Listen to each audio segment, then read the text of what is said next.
हमारा अगला वर्ड है नॉन एंटिटी। तो ये जो वर्ड है ये एक नाउन है, यानी कि एक संज्ञा, और इसका मतलब होता है कोई ऐसा इंसान या ऐसी चीज़ जिसकी कोई खास वैल्यू ना हो, जो इंपॉर्टेंट ना हो। सोच के देखिए, भीड़ में एक ऐसा चेहरा जिसे कोई नोटिस ही नहीं करता, या कोई ऐसी चीज़ जिसका होना ना होना एक बराबर हो, बस उसे ही हम कहते हैं अ नॉन एंटिटी। चलिए इसको एक एग्जाम्पल से समझते हैं। In the large corporation the junior intern felt like a non entity, completely ignored by the senior executives. तो सोचिए, आप किसी बहुत बड़ी कंपनी में एक जूनियर इंटर्न हो और जो बड़े बड़े सीनियर ऑफिसर्स हैं वो आपको पूरी तरह से नज़रअंदाज करते हैं, जैसे आप वहाँ हो ही नहीं। उस टाइम जो फीलिंग आती है ना कि मैं यहाँ हूँ भी या नहीं, बस वही फीलिंग है एक नॉन एंटिटी होने की। एक और एग्जाम्पल देखते हैं, और ये काफ़ी इंटरेस्टिंग है। Once a famous movie star, he was now a non-entity, forgotten by the industry and his fans. Wow, सोचिए इसके बारे में।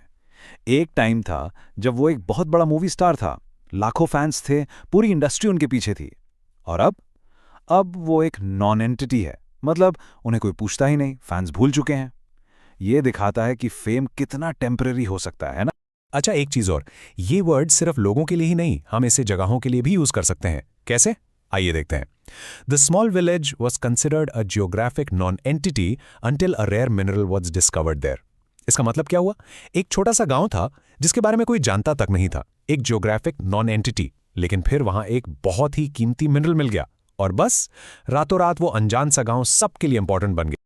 चलिए अब एक कोट देखते हैं जिसमें इस वर्ड का यूज एक बहुत ही अलग अंदाज से किया गया है। The surest way to be a non-entity is to be friends with everyone.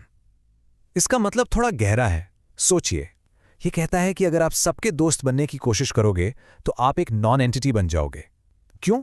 क्योंकि जब आप हर किसी को खुश करना चाहते हो तो आप कभी भी अपनी असली बात, अपना ओपिनियन रख ही नहीं पाते। और जब आपकी अपनी कोई पहचान ही नहीं बचेगी तो आप बस भीड़ का हिस्सा बनकर रह जाओगे, एक नॉन एंटिटी।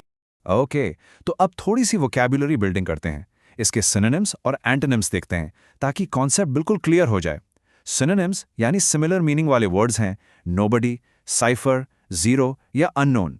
इन सब का मतलब लगभग वही है, कोई अनजान या गैर जरूरी व्यक्ति। और अब आते हैं इसके ऑपोजिट्स यानी एंटोनिम्स पर।